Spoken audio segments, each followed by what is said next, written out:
केते सुरक्षित अछि हीराकुद डैम यह जानिबा लागि अंडर वाटर सर्वे आरंभ करिछि केंद्र जल संपदा मंत्रालयर 3 जणिया विशेषज्ञ दल रिमोट ऑपरेटेड व्हीकल सहायतारे अंडर वाटर कैमेरा द्वारा ए सर्वे चलिछि।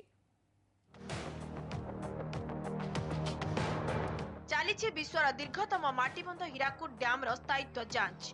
प्राय 60 वर्ष पुराना एई बंध केते मजबूत अछि ता अनुध्यान करुछि केंद्र जल संपद विभाग रो 3 जणिया विशेषज्ञ टीम।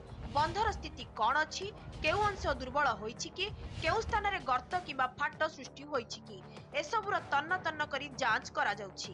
एथिपई अत्याधुनिक ज्ञान कौशल रो सहायता निया जाइछि। रिमोट ऑपरेटेड व्हीकल बा आरओवी सहायता रे अंडर वाटर कैमेरा बंधर फोटो उत्तोलन करुछि। मासे धरी एही प्रक्रिया चलिबो। संगृहीत फोटोर विश्लेषण करा जिबा परे बंधर स्थिति कौन रहिछि ताहा जणा पड़िबो।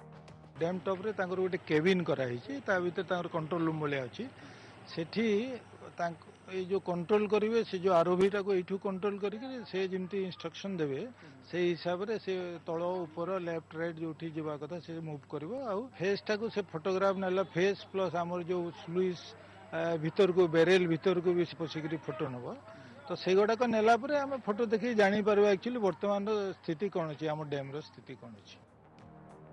Central soil and mineral research station बा सीएसएमआरएस रो इंजीनियरिंग जियोफिजिक्स मुख्य डॉक्टर आलेस भर्गिस का नेतृत्व रे आसितबा विशेषज्ञ टीम एही अनुध्यान करुछि। हीराकुद डैम अधीक्षण जंत्री निर्वाही जंत्री और क्षेत्र कर्मचारी केंद्रीय टीम को सहायता करुछंती। सर्वे सरिबा परे जल संपद विभाग को रिपोर्ट दिया जिवो। पूर्वर 1990 मसिया रे बुडाली मानक सहायता रे एभली अंडर वाटर सर्वे करा जायतिला।